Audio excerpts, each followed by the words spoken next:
karena aset kripto pada dasarnya adalah decentralized, tapi kalau begitu udah masuk ke negara itu harus menjadi centralized. Masih ada yang bilang kayak crypto kayak money game gitu ya Pak ya. Ya, Jadi beli ini bulan depan cuan berapa. kita memfasilitasi Oke.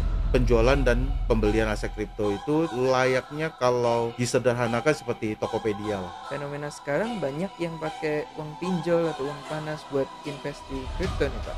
Karena kadang mengikuti FOMO itu kan jauh lebih besar orang gitu loh. Karena dunia crypto ini memang penuh kolaborasi ya Pak. Betul, betul. Kalau nggak collab bisa collapse. Artinya saya cuma bisa kasih dua pilihan, menjadi abu atau menjadi arang.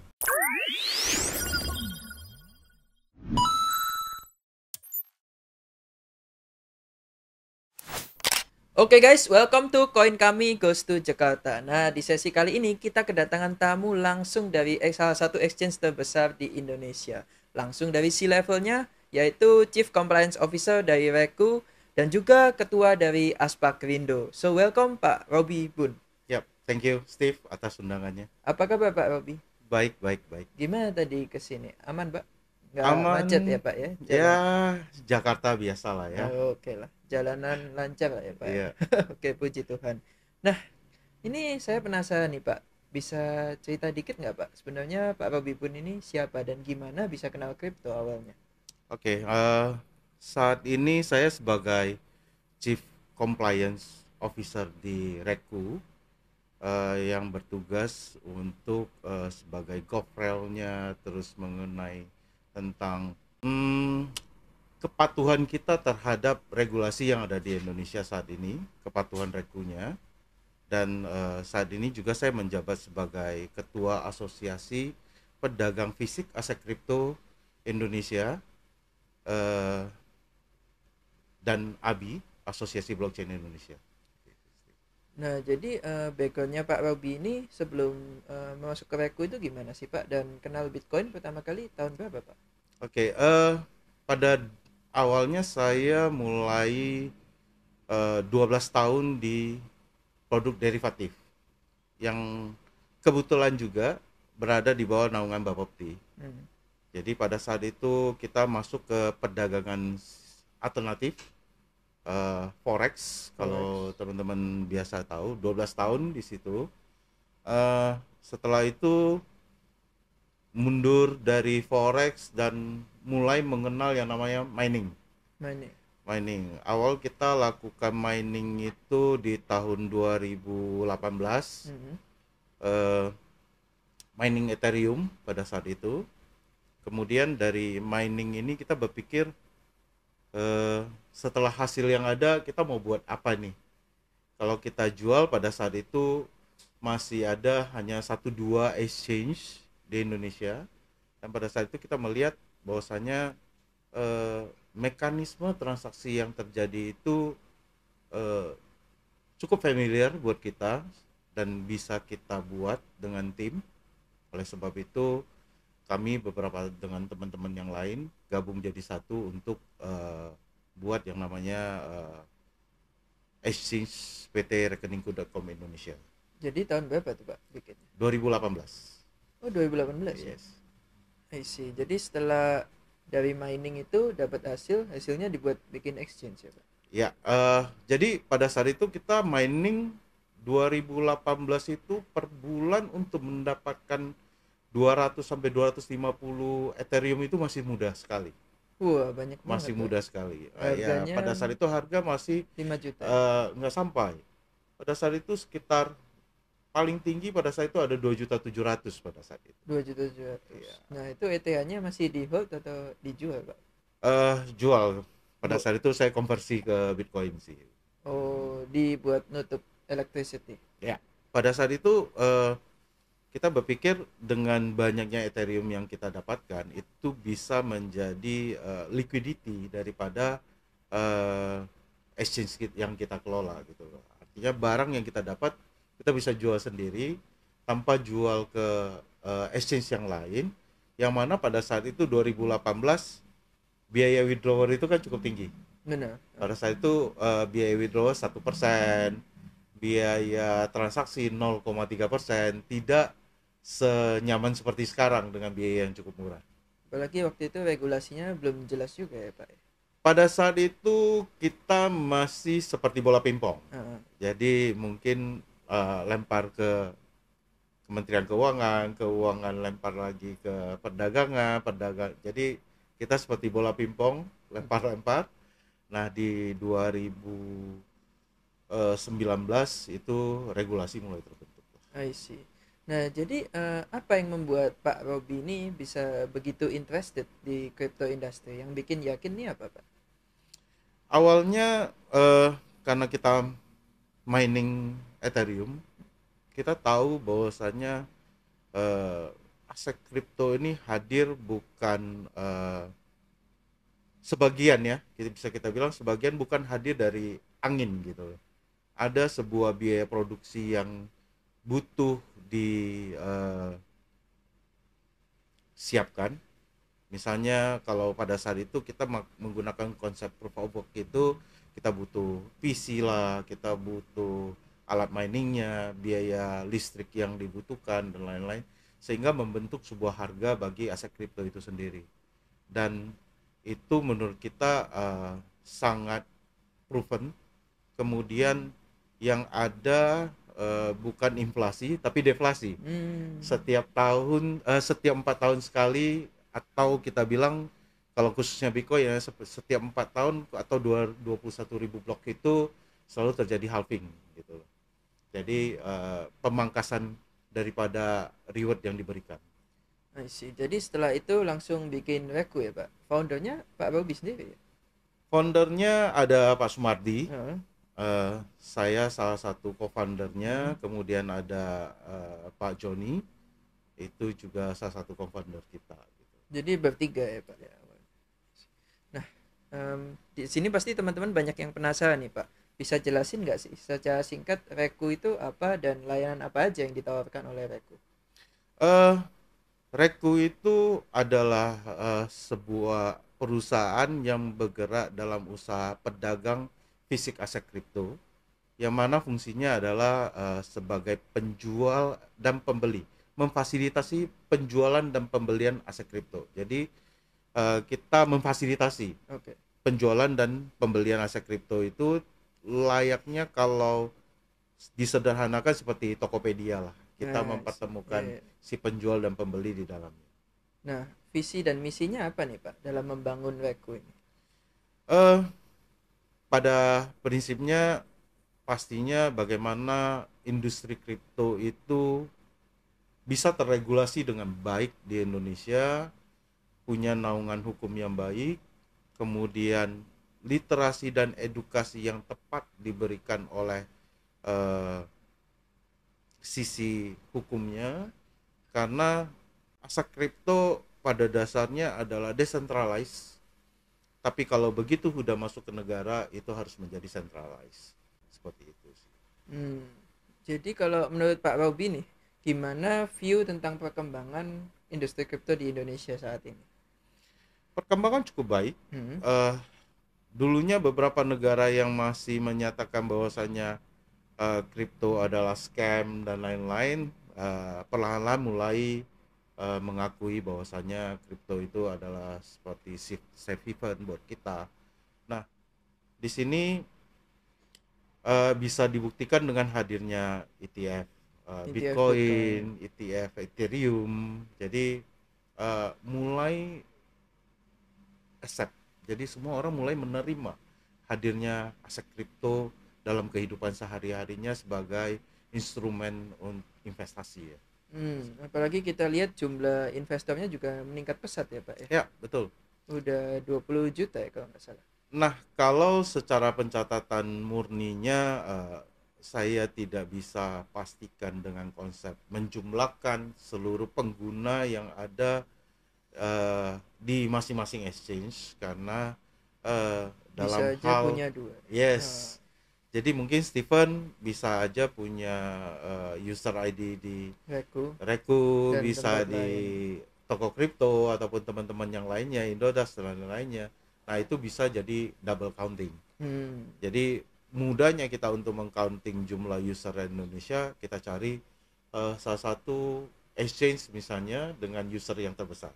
Oh, jadi dari Jadi sana. misalnya kita bisa tambahkan 10%, nah itulah kurang lebih jumlah pengguna yang ada di Indonesia. I see. Nah, tapi kalau dilihat dengan masih ada pengguna kripto yang skeptis ya, Pak, ya, yang bilang Bitcoin ini scam, itu cuma naik terus nanti turun lagi gitu. Nah, ada tantangan terbesar apa enggak, Pak, dalam mengembangkan industri kripto yang dihadapi oleh Reku? Bisa share nggak, Pak? Tantangannya apa nih? Ya, pada prinsipnya butuh eh, edukasi yang baik. Mungkin tantangan ini bukan hanya dihadapi oleh Indonesia, tapi secara keseluruhan terkait ilmu dan pengetahuan itu sangat penting sekali. Seperti beberapa konten saya suka dari Stephen adalah misalnya kita mau punya modal duit berapa, yang kita harus invest di mana dulu, bagian atas nih. Oh iya, Artinya ya lu harus pahami dulu bagaimana kripto itu, belajar, dapat pengetahuan yang lebih, sehingga ketika kita masuk ke dalam, kita tidak terjebak oleh eh, ikut-ikutan, Pak. ikut-ikutan. Hmm. Betul, ikut-ikutan seperti itu bahaya sekali, karena tanpa edukasi yang tepat kita masuk ke kripto. Artinya sekarang sampai hari ini kalau kita bisa jumpai di daerah-daerah itu sering menyatakan bahwasanya kalau saya masuk uang sekian saya dapat berapa persen. Ah, benar. Jangankan hanya kripto, hal yang lain pun masyarakat masih banyak punya pandangan seperti itu. Nah, bagaimana menghapus pandangan tersebut, ya butuh edukasi. Benar. Masih ada yang bilang kayak kripto kayak money game gitu ya, Pak, ya. Ya, Jadi beli ini bulan depan cuan berapa kayak gitu. betul betul betul. Nganggap instrumen yang pasti cuan, padahal kan nggak gitu juga ya. Kita perlu Ya, belajar lebih lanjut lah, deep dive benar. sebelum kita investasi. Yes. Nah, karena Pak Robi adalah Chief Compliance Officer nih. Nah, kita mau tanya gimana Reku memastikan agar dia ini inline dengan regulasi yang ada di Indonesia, Pak. Nah, sebenarnya buat teman-teman tidak perlu bingung juga, karena secara aturan itu mengatur sangat detail Hmm. terkait apa-apa saja sih jalan yang harus dilalui oleh pedagang visi aset kripto ini. Misalnya kita proses penerimaan nasabah itu harus menggunakan KYC, kemudian bagaimana kita mengamankan sistem dan mengamankan manajemen sistem kita menggunakan misalnya seperti ISO 27001, dan kemudian kita harus ada audit sistem, kemudian juga harus ada audit keuangan dan lain-lainnya. Itu semua sudah tertera dalam eh, aturan dan surat keputusan SK-nya Bapepti terkait apa saja kewajiban yang harus dilalui oleh seorang pedagang fisik aset kripto. Jadi cukup detail di situ. Nah, dalam kasus ini ada juga masalah keamanan dan data breach gitu. Yang dilakukan Reku untuk menjaga keamanan tersebut apa aja, Pak? Nah, kalau sekarang ini kita pasti melakukan beberapa penempatan yang lokasinya selalu berbeda-beda. Namun di kedepannya saat ini buat para pengguna yang ada di Indonesia tidak perlu lagi khawatir. Kenapa? Hadirnya SRO itu adalah sebuah terobosan Heeh. di mana ada bursa yang selaku pencatatnya, sehingga seluruh transaksi pengguna Indonesia itu pasti tercatat. Jadi tidak perlu khawatir order hilang dan lain-lain. Hmm. Kemudian hadirnya clearing yang dimana seluruh dana fiat atau rupiahnya nasabah itu penempatannya ada di clearing 100%. Jadi tidak lagi penempatannya ada di pedagangnya itu sendiri. Artinya kalau pedagang mau melarikan dana nasabah dan lain-lain, itu sudah nggak bisa Nggak karena bisa. sudah dikontrol oleh clearing. Dan ada satu lagi yaitu custody, di mana seluruh proses pengiriman aset, penerimaan aset itu diawasi dan dikontrol dan butuh approval untuk melakukan pemindahan. Jadi bagi pengguna Indonesia itu sudah sangat banyak mengcover dari sisi keamanannya. Kedua, dari hal itu secara regulasi itu akan sangat membantu ketika teman-teman terjadinya sebuah fraud dan lain-lain, karena yang menyentuhnya adalah rupiah, maka ada pemerintah di dalamnya, sehingga butuh diatur dengan baik. Oke. Jadi kalau exchange lokal sudah pasti aman ya Pak karena sudah regulated. Yes. Nah, tapi what should people look for kalau dia mau pilih exchange nih? Misal aku mau invest crypto, gimana nih cara milih exchange yang baik dan benar? Apa ada kriteria khusus, Pak? Oke, kalau memilih exchange yang baik dan tepat, pertama kita bisa mengakses yang namanya websitenya Bapepti. Mhm. Di dalam websitenya Bapepti itu ada yang namanya pedagang fisik aset kripto, yang di dalamnya ada daftar nama para pedagangnya Hmm. dan nama website yang terdaftarnya, sehingga itu step pertama kita untuk memvalidasi aman nggak jika Aman saya nggak? bertransaksi di Indonesia. Benar. Kedua, pastinya eh, para pengguna itu ingin mendapatkan cara bagaimana supaya lebih cepat bisa melakukan aksi jual dan beli. Benar. Jadi nggak perlu antri yang berlama-lamaan karena likuiditasnya yang kurang tinggi Jadi, di salah satu exchange itu. Nah, akhirnya kita butuh memilih exchange yang punya liquidity yang cukup baik. I see, benar. Ah, Liquidity yang ketiga mungkin adalah selain likuiditas yang cukup baik adalah dari sisi service. service. Ya, kita kalau di Reku melakukan layanan 7 kali 24 jam. Jadi 7 hari 24 jam. Walaupun itu hari libur. Jadinya buat teman-teman tidak perlu khawatir jika ada kendala apapun dalam hal bertransaksi, live chat kita siap melayani 24 jam dan kita selalu standby untuk customer support. I see. Jadi kalau kita ada butuh apa live chatnya Reku selalu standby, Pak. Selalu standby 24 Bisa jam. langsung chat aja ya. Bisa langsung chat. Misal deposit nggak masuk atau withdrawal lama gitu. Yes. Nah, jadi kalau nggak teman-teman udah nggak perlu takut lagi nih ya Pak untuk cek bankruptcy seperti yang terjadi di tahun 2021 itu. Ya, harusnya bukan itu lagi karena seluruh exchange itu tidak lagi setelah menjadi pedagang fisik aset kripto tidak lagi memegang yang namanya fiatnya customer. Dan untuk menjadi pedagang fisik aset kripto, modal yang ditempatkan itu tidak sedikit, Benar. 100 miliar. 100 miliar. Dan perlu diketahui juga 100 miliar ini biasanya kan bisa dipakai oleh perusahaan untuk operasional dan lain-lain. Nggak boleh ya Pak. Ini hanya boleh 50%-nya saja. Oh, 50. Jadi artinya 50%, 50 miliar itu harus mengendap. Sehingga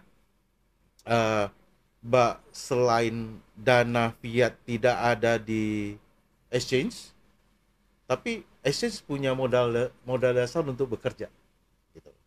I see.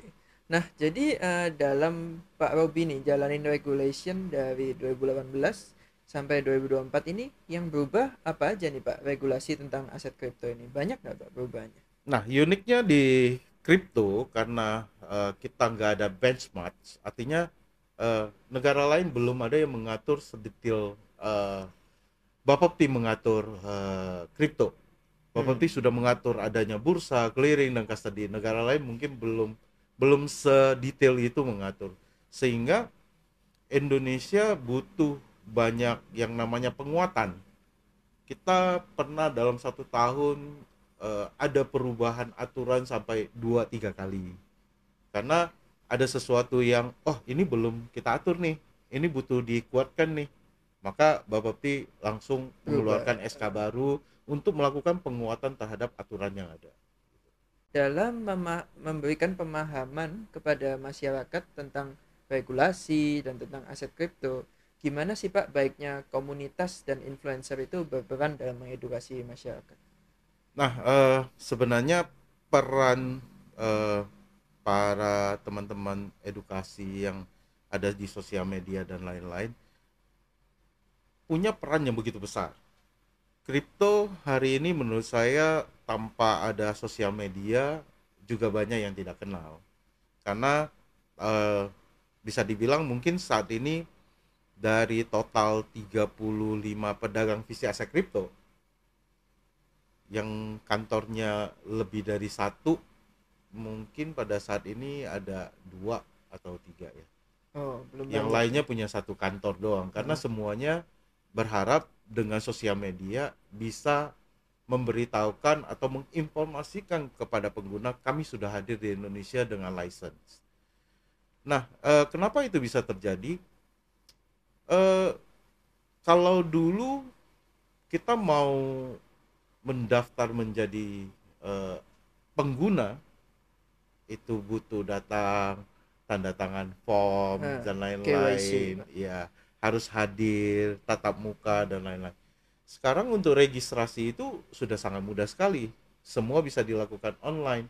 KYC kita sudah melakukan Dukcapil, tapi bukan berarti pengguna harus hadir ke Dukcapil. Nah, akses-akses layanan eh, online ini kan sangat-sangat menyederhanakan dan memberikan biaya yang mengecil gitu loh. Sehingga kita bisa dengan biaya mengecil itu bisa lebih memberikan layanan yang lebih besar kepada penggunanya. Artinya kita bisa Hmm. menurunkan biaya transaksinya, Heeh, menurunkan biaya-biaya yang lain yang tidak dibutuhkan di situ. benar. I see. Jadi menurut Bapak peran influencer ini sangat penting ya. Dan kalau Pak Robi sendiri berarti ada invest juga dong di crypto ya? Pasti. Pastinya ada invest di kripto. Nah, kalau outlooknya nih, menurut Pak Robi dalam 5 tahun ke depan gimana untuk aset kripto ini? Apakah bakal terus lanjutkan kenaikannya atau gimana, Pak? Kripto pasti ada berubah. Hmm. Eh, Pada prinsipnya saya lebih suka ke blue chipnya, kalau orang bilang blue chip kalau di pasar saham. Hmm. Mungkin saya lebih suka ada di Bitcoinnya. eh Terkait yang lain-lain, semuanya ada pengembangan, Steven. Kalau kita bilang ke industri lain, provennya itu sudah butuh waktu yang cukup lama. Tapi kalau di crypto, sesuatu itu bisa hype dalam waktu 1-2 bulan. Benar. Karena kalau kita lihat cepet banget ya Pak perubahannya ya. Ya, Kita bisa hype 1-2 bulan gitu loh. telat sehari seminggu aja udah Iya, ketinggalan gitu. betul. Tapi kan secara aturannya, secara use case-nya itu masih banyak yang harus dikembangkan. Kita bilang saja, sebut saja mungkin dulu beberapa hal mengenai seperti NFT. Pernah satu masa panci aja di foto Iya, itu dijual. berharga, Heeh. dijual. Padahal kita merasa itu sesuatu yang hanya hype pada masa itu. Tapi setelah hype-nya hilang, Nggak eh, ada suaranya lagi Pak. sudah nggak ada harganya lagi. Nah, bagi teman-teman, saya rasa butuh menilai investasinya itu jauh lebih baik. Jadi masa ke masa itu akan terus berkembang. Eh, Mengenai beberapa hal seperti exchange, collapse dan lain-lain. Nah, ini kan juga secara regulasi, regulator itu selalu melihat menilik dari kesalahan yang sudah pernah terjadi. Akhirnya membentuk sebuah aturan yang menjadi lebih baik. I see. Nah, jadi tren pasar kripto seperti apa nih Pak? Dengan di approve-nya banyak ETF nih. Kemarin Bitcoin kan di awal tahun, sekarang Ethereum pun sudah di approve. Ya, dengan adanya ETF menurut saya institusi jauh lebih mudah ya untuk Hmm. masuk ya. Kenapa? Kalau dulu mereka selalu berpikir ini Bitcoin saya beli banyak, terus bagaimana saya kelola dengan baiknya? Nyimpennya gimana Saya gitu. nyimpannya bagaimana? Siapa yang bisa saya percaya untuk nyimpan ini? Ini ada aset perusahaan dan lain-lain, ada portofolio perusahaan dan lain-lain. Nah, dengan adanya ETF, itu kan tidak menjadi sebuah problem lagi gitu. Menurut saya itu sangat banyak membantu sih. Jadi tidak perlu self custody lagi ya seperti itu Yes, Pak. Jadi pastinya akan berdampak ke harga juga ya Pak ya, karena ya, institusi investor pada masuk semua. ya betul. Nah, kalau kita lihat tren-tren terbaru menurut Pak Robi apa aja nih yang perlu diperhatikan oleh para investor kripto? Banyak hal baru yang mungkin butuh terus dikaji agar pemanfaatannya jangan sampai salah. Ya, konsep seperti sekarang, RWA sekarang juga mulai dikaji oleh teman-teman, para tenaga ahli dan lain-lainnya. Apakah RWA ini eh, bagaimana agar ada kuratornya lah istilahnya Hmm. gitu loh. Kalau kalau karya seni seperti NFT, kalau kita cerita dulu, NFT begitu kita pajangin, kita taruh harga, siapa yang mengkurasi ini? apakah barang ini memang sesuatu yang berharga ataupun di mana saja bisa orang buat gitu loh. Misalnya nih di kantor Steven saya taruh sesuatu di sini, Heeh. saya foto, saya masukin ke. NFT Apakah orang open lain sih. nggak bisa taruh sesuatu yang sama dengan background layar yang sama untuk masukkan jadi NFT? Semua orang bisa Bisa. gitu loh. Nah, berarti ini bisa menjadi sesuatu yang tidak berharga gitu loh. Oleh sebab itu kita butuh ya kalau misalnya seni ya, art adalah kan ada kuratornya. Misal lukisan ini harganya berapa, ini taksasinya berapa, siapa pelukisnya, tahun berapa ini lukisan ini ada, dan barangnya benar ada nggak dan valid tidak, seperti itu. Jadi harus ada kayak appraisalnya ya Pak ya. Benar Biar sekali. kita tahu nilainya. Jadi nilainya nggak cuma berdasar supply and demand Iya, gitu. ya. I see. Nah, kalau dari Reku sendiri nih, gimana caranya Reku ini beradaptasi Pak dengan tren kripto yang cepet banget berubahnya? Nah, terus apa ada plan ekspansi yang mau dilakukan Reku ke depannya dan apa mau buat koin sendiri nih Pak ke depannya? Kalau terkait buat koin sendiri, sebenarnya dari aturan Bapepti itu ada persyaratan bahwasanya pedagang visi aset kripto itu tidak boleh buat koin Oh, tidak sendiri. boleh Pak. Ya, tidak boleh. Tidak boleh punya aset kripto sendiri. Eh, Kalau misalnya kita bilang bagaimana kita mau bawa Reku ke depannya, Reku itu sebuah platform yang pastinya kita berusaha memanjakan pengguna kita dengan fitur, dengan metode transaksinya, ataupun beberapa layanannya. Misalnya saat ini mungkin jual beli aset kripto, terus ada staking yang sudah dapat approval dari Bapepti, dan hal-hal baru lainnya yang pada prinsipnya kita butuh approval daripada regulator. Karena tanpa approval dari regulator, otomatis aplikasi kita bisa di-shutdown oleh regulator yang memberi izin kepada kita Hmm. gitu. Jadi tentu saja kita adaptasi terus berkembang tapi tetap patuh pada regulator ya Pak. Pastinya. Nah, jadi kalau tadi Pak Robi bilang nggak boleh ya Pak buat koin sendiri Ya, berarti ya. tidak boleh, tidak Tapi boleh. kayak exchange lain kok ada yang udah buat itu gimana berarti Pak? Nah, mungkin itu halnya kerjasama ya, mungkin ya, Kerjasama. dengan seperti misalnya dia punya badan usahanya berbeda, timnya berbeda, artinya investornya mungkin berbeda, yang bisa saja punya nama yang bersama. Mungkin seperti kita bilang kejadian seperti BNB pada saat itu. Nah, BNB kan Binance bilang bukan token dia, tapi kan eh, tulisannya Binance ya, gitu. Terus bilang ini adalah dari perusahaan yang mana gitu. Seperti jadi itu. seperti TKO toko kripto punya juga bukan ya Pak ya. Ya, itu punya punya badan usaha tersendiri Jadi harusnya. dipisahkan dengan Harus exchange-nya. terpisah dari kepemilikan daripada exchange. Oh, I see. Soalnya kan saya lihat beberapa exchange seperti Pintu, toko kripto Ya, itu mereka punya token sendiri. ya, mereka punya badan usaha tersendiri lah. Hmm. Nah, kalau dari segi edukasi nih Pak, Mm. gimana caranya Reku ini educate masyarakat? Apa ada platform mungkin buat masyarakat buat belajar di Reku gimana sih tentang aset kripto itu atau gimana Pak cara edukasinya? Entah media sosial atau apa biasanya? Eh, kita banyak di media sosial. Selain Reku juga punya media sosial sendiri, tapi lebih banyak kita berkolaborasi dengan para KOL untuk memberikan informasi. Kemudian di website kita juga setiap produk yang kita listing, kita selalu memberikan sebuah analisa daripada project yang berjalan tersebut.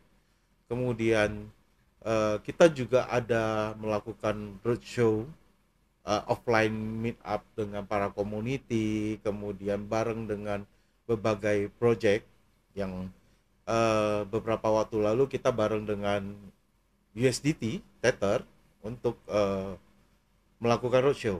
Hmm. Jadi selain memperkenalkan Reku, tapi juga memperkenalkan produk-produk yang ada di dalam layanan kita seperti itu. Oh, jadi sering nih Pak ya melakukan roadshow. Ya, sering-sering. Jadi sering bikin acara bareng komunitas juga. Ya. Bareng juga kita selalu dukung asosiasi. Hmm. Ketika asosiasi melakukan acara, karena asosiasi ini banyak kegiatannya.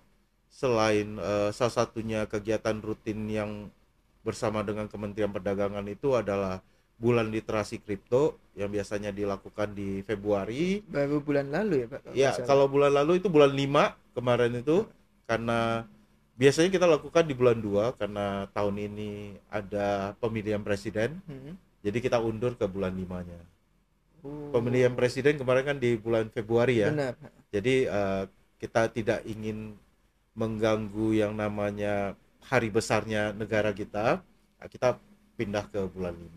Jadi bulan literasi kripto itu acaranya sebulan penuh ya Pak ya. Sebulan penuh, sebulan penuh. Jadi asosiasi kerjasama dengan banyak exchange buat Yes. ngadain acara. Selain exchange, KOL juga. Jadi misalnya seperti kita bilang koin kami. Hmm. Koin kami ada juga melakukan podcast, kegiatan lain-lainnya di bulan Februari tersebut.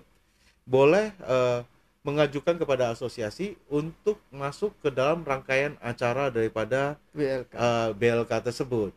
Nah, dari rangkaian acara tersebut, asosiasi juga akan mempublish kegiatan kita dan lain-lain. Misalnya koin kami punya kegiatan, kemana, ada acara apa, kita akan publish ke sosial media kita yang ada. Wah, jadi kita harus kolaborasi nih ya Pak ya. Harus. Karena dunia kripto ini memang penuh kolaborasi ya Pak. Betul. Kalau nggak collab bisa kolaps. Jadi dalam memimpin Reku nih Pak, udah 6 tahun ya Pak ya. Ya. Pengalaman paling berkesan buat Pak Robi apa selama jadi leader di Reku? Yang pastinya punya sebuah exchange itu punya kehidupan yang 7 kali 24 jam juga jadinya.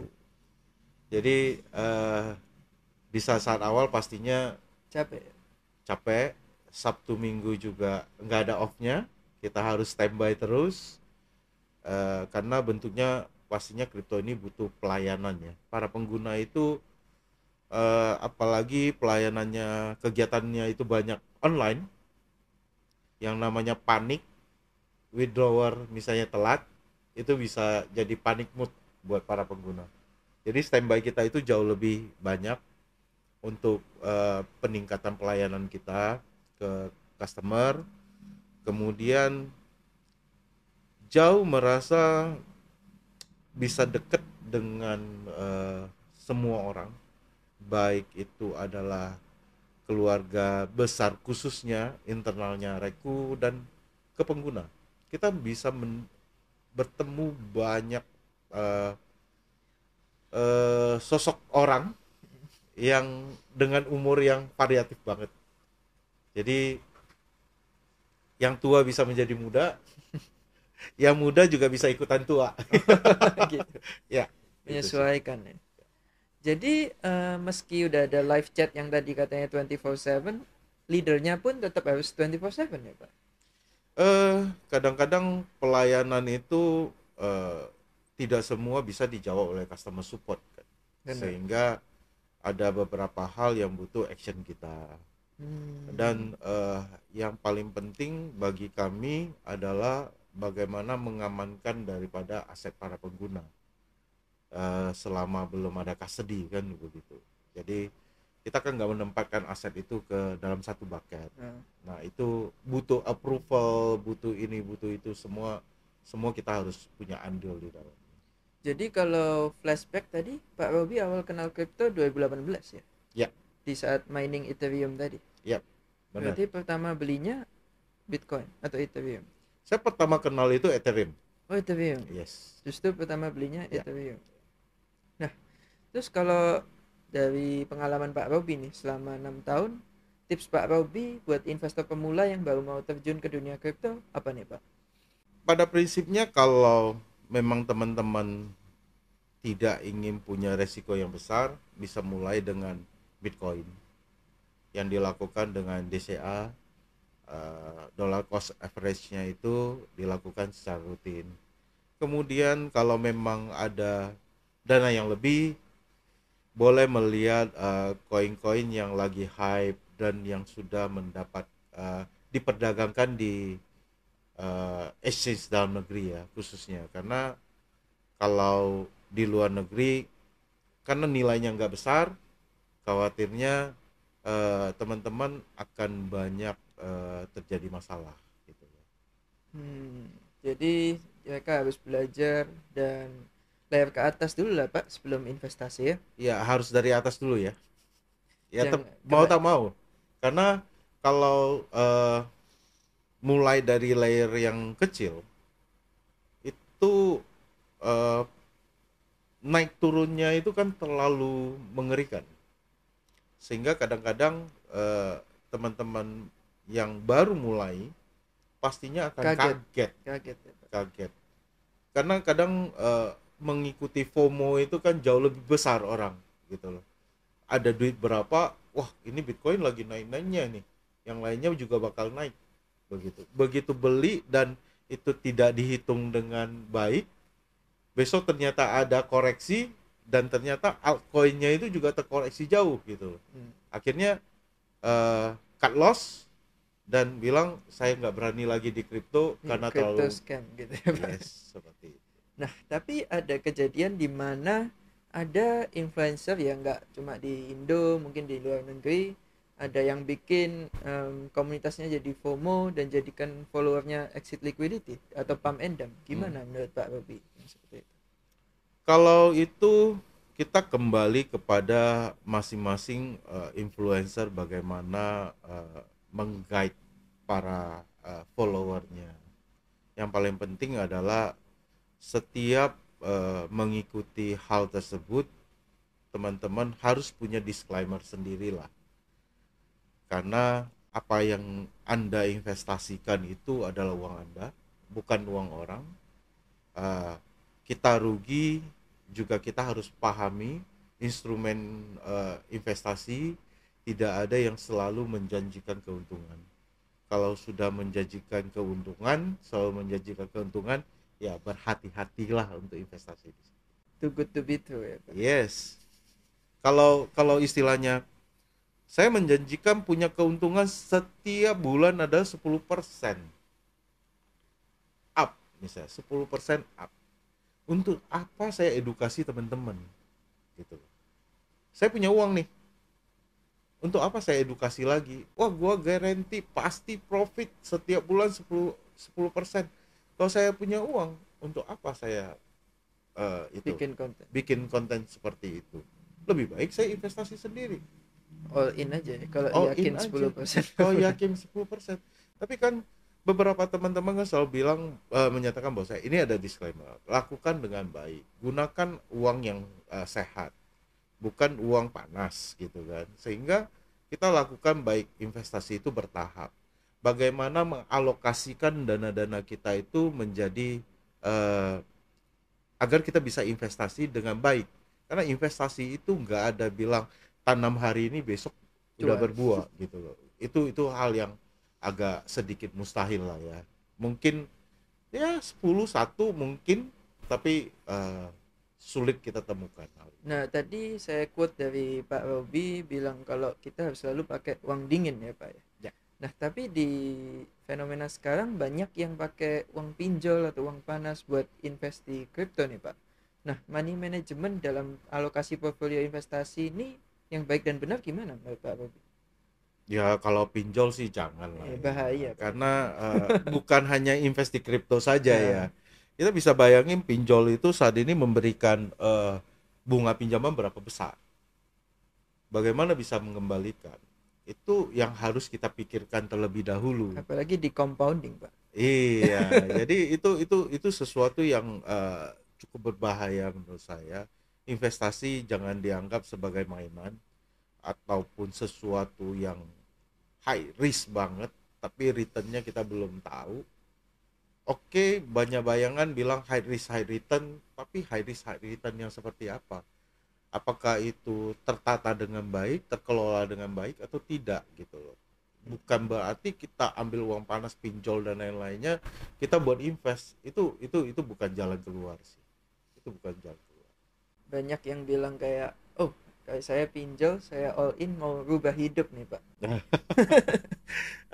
Ya kalau menurut saya seperti itu, artinya saya cuma bisa kasih dua pilihan, menjadi abu atau menjadi arang. Abu atau arang. Nggak jadi naga cacing, Pak. Iya. Nggak bisa jadi naga soalnya. Jadi abu atau jadi arang jadi. Oh. Nah, kalau kita lihat, jadi peran kripto ini sudah sangat luas banget ya, Pak ya. Ya. Kalau kedepannya menurut Pak Robi nih, Hmm. peran kripto dalam perekonomian digital seperti apa nih, Pak? Apakah bakal substitusi fiat atau gimana? Peran kripto, sebenarnya kripto itu dengan fiat itu kita nggak bisa samakan, karena menurut saya kripto itu bukan menggantikan fiat, tapi kripto itu adalah instrumen investasi buat kita, sedangkan fiat adalah sebagai alat pertukaran kita. Nah, kalau dibilang kripto itu selalu bertentangan dengan fiat, ya enggak juga. Kalau kripto ketemu kripto kan nggak butuh fiat saat ini, artinya lu ada di decentralized, jadi nggak ada ketemu fiatnya dan lain-lainnya, nggak jadi problem. Tapi begitu kita berhidup bernegara, itu menjadi sesuatu yang berbeda. Pastinya kita punya rupiah, pastinya apapun yang kita investasikan ujung-ujungnya kita mau cash out dan kita butuh rupiah. Nah, rupiah ini kan punya aturan dan punya rumahnya sendiri. Benar. Begitu kita masuk ke rumah kita dan aturannya ada, ya kita harus mengikuti regulasinya yang benar gitu. Hmm. Tapi di negara luar seperti El Salvador dan Dubai, kita lihat Bitcoin bisa dibuat beli rumah, beli makan, beli villa. Apakah kedepannya menurut Pak Robial seperti itu possible di Indonesia? Hmm, possible, Possible. tapi harus merubah undang-undang. Karena ada undang-undang mata uang kita, undang-undang kita yang ada di Indonesia itu bahwasanya alat pembayaran yang diakui oleh Indonesia hanya rupiah. Hmm. Jadi selain daripada rupiah itu tidak diakui sebagai alat pembayaran. I see. Nice. Ya, Jadi kalau misalnya El Salvador, dia kan punya aturan dia. legal tender. Legalnya sudah ada. Maksudnya Ah. negaranya itu melegalkan Bitcoin itu sebagai alat pembayaran mereka gitu. Hmm. Tapi bagaimana, yang ingin saya tanyakan adalah bagaimana Stephen ingin hidup di sebuah negara yang hari ini Stephen belanja, eh, kita bilang beli Indomie. makan harganya 30.000, Ah, besok jadi 50.000, lusa jadi 10.000 gitu. jantungan ya Pak ya. Jantungan, benar. Benar-benar. Jadi tapi ada kasus juga kan Pak di mana mata uang sebuah negaranya nggak kuat malah Pak. Makanya digantikan oleh Bitcoin katanya lebih kuat gitu.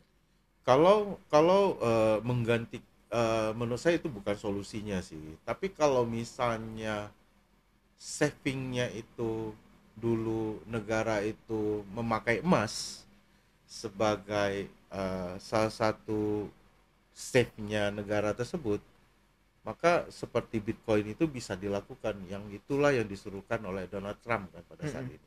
Reserve. Yes, jadi ada reserve, bukan hanya emas lagi gitu. Lu bisa reserve pakai Bitcoin gitu. Itu masih logik menurut saya. Masih logik. Tapi kalau sebagai alat pembayaran saat ini, menurut saya Bitcoin itu akan Volatile. sulit sekali karena terlalu volatile. Bagaimana kita menentukan harga ekspor impor kita? Itu akan sulit sekali. Benar. Kecuali nanti mungkin Bitcoin sudah mature banget ya Pak ya dan harganya sudah stable seperti emas saat ini. Yes. Tapi sebetulnya kalau kita lihat mata uang kita yang fiat ini nilainya juga cenderung fluktuatif ya Pak ya. Kalau kita lihat dari 2 tahun lalu kan US dollar terhadap rupiah mungkin cuma 10.000, sekarang udah 16.000 Ya. seperti itu. Itu terjadi, memang itulah karakteristik daripada fiat. Selalu ada yang namanya inflasi. Tapi inflasi itu kan terukur, Benar. betul ya? Inflasi itu terukur, dan menurut ahlinya nih, inflasi itu perlu untuk sebuah negara yang berkembang. Itu perlu. Tapi kalau misalnya Bitcoin itu inflasi atau deflasi ini kan tidak terukur. Hmm. Apakah kita bisa mengukur inflasi untuk, apakah kita bisa mengukur Bitcoin akan deflasi berapa besar? Hmm. Kita nggak bisa Nggak mengukur bisa. gitu loh. Apakah misalnya kita bilang sekarang apakah bulan 10 kira-kira kita bisa mengukur Bitcoin akan ada di range 5%? Kita nggak bisa mengukur gitu. Tapi kalau fiat kita bisa ngukur gitu loh. Government bisa ngukur, terus kemudian eh, pemerintah bisa mengucurkan dana talangan dan lain-lain untuk menekan hal tersebut. I see, nice insight. Nah, jadi kalau hari ini kita udah masuk ke sesi terakhir dari podcast ini nih Pak. Ya. Jadi ada pesan dan kesan nggak Pak yang mau disampaikan buat para investor, investor di kripto di Reku ataupun seluruh investor kripto di Indonesia yang mendengar podcast ini? Hmm, Nasihat apa nih Pak yang paling penting buat mereka pahami? ya saya suka dengan Stephen yang bilang invest bagian atas ini sih. Heeh. Eh, itu salah satu podcast yang saya rasa cukup berkesan di saat pertama saya kenal Stephen. Saya buka dan saya lihat ini sesuatu hal yang tepat. Jadi edukasilah diri sendiri sebelum kita benar-benar melakukan investasi. Jadi kalaupun kita melakukan kesalahan itu sudah yang terukur. Artinya kita udah pahami apapun kesalahan yang kita buat, sehingga kesalahan-kesalahan yang kita lakukan itu bukan kesalahan yang konyol. Nah, oleh sebab itu Reku harapannya dengan koin kami dan teman-teman yang edukator lainnya, KOL, baik media-media lainnya, semuanya bisa saling berkolaborasi untuk melakukan edukasi yang baik bagi pengguna kita yang di Indonesia. Kemudian eh, hindari bertransaksi di luar negeri Heeh. dengan tujuan saat ini adalah kelihatannya kita bisa cuan banyak karena ada selisih biaya dan lain-lain. Tapi perlu diketahui di dalam biaya ini kita sudah bernegara yang baik. Kita sudah mengklirkan pendapatan kita akan adanya hadirnya pajak. Kita tidak terlalu dihantui oleh pajak yang kita belum bayar dan lain-lainnya. Nah, kalau bertransaksi di Indonesia itu udah pasti seluruh perpajakannya itu sudah clear dan settle. Kalau itu sih menurut saya. Ya, thank you banget Pak Robi. Jadi di podcast hari ini guys, kita udah belajar banyak nih dari Pak Robi. Mulai dari pengalaman beliau kenal kripto di tahun 2018, mulai bikin mesin mining Ethereum, hingga dia membuat Spreku sebagai salah satu exchange terbesar nih di Indonesia. Dan juga kita sudah belajar juga dari Pak Robi bahwa kita harus investasi layer ke atas dulu ya Pak ya. Yes, leher ke Sebelum atas. kita mulai investasi di kripto. Ya. Jangan ikut-ikutan dan jangan FOMO dan selalu gunakan platform yang regulated ya Pak ya. Jangan Yes. pakai platform luar negeri yang cenderung ilegal lah Pak ya. Ya. Kita harus selalu support produk lokal dan pastinya support regulasi kripto yang ada di Indonesia ini. Ya, Yes. thank you banget Pak Robi for Thank your you time. waktunya, Steve. See you guys and bye bye.